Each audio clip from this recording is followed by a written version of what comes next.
On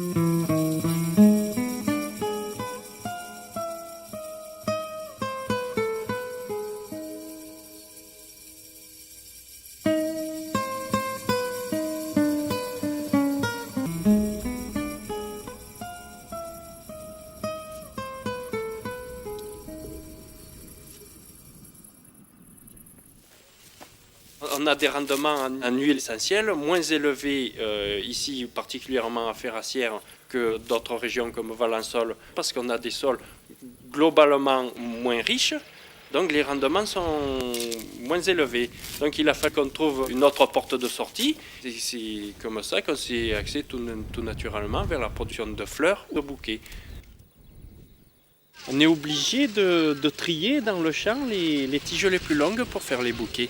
Donc il reste des lavandes qui ont des tiges plus courtes ou qui ne sont pas jolies. Et on les coupe à la machine.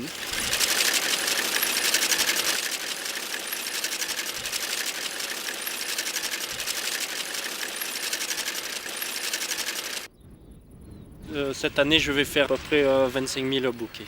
Sur la commune de Ferrassières, je pense qu'il doit se faire 400 ou 500 000 bouquets. Pour le plateau, on vit essentiellement de la lavande, puisqu'il n'y a pas d'autres cultures qui soient adaptées, qui puissent s'y faire. Donc nous sommes à 1000 mètres d'altitude et nous bénéficions d'un climat méditerranéen tempéré par cette altitude. Je crois que c'est très important d'accueillir des gens dans une exploitation agricole qui, si vous voulez, est très traditionnelle. Les touristes qui viennent ont le plaisir de voir comment fonctionne une exploitation lavandicole. Donc ils vont voir mes enfants qui sont dans les champs, qui coupent les lavandes. Moi-même, je suis apicultrice, donc ils peuvent goûter le bon miel, avoir des explications sur la vie des abeilles. Et puis il y a aussi une troupe de brebis. Donc déjà, il y a toute une diversité qui se trouve réunie.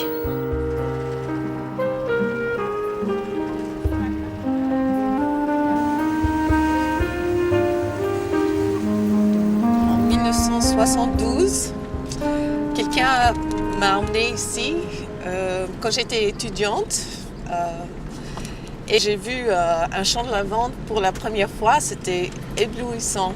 Il y a 5 ans, je me suis décidée de revenir pour peindre les champs de lavande.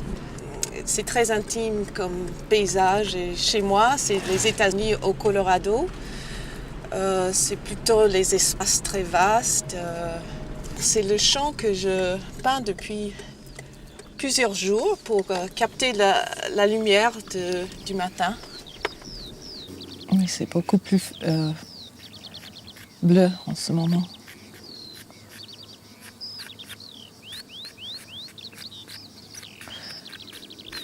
Chaque fois que la lumière change, vous voyez, quand il y a des nuages, c'est plus bleu. Quand il y a du soleil, c'est plus clair, il y a un peu plus de violet.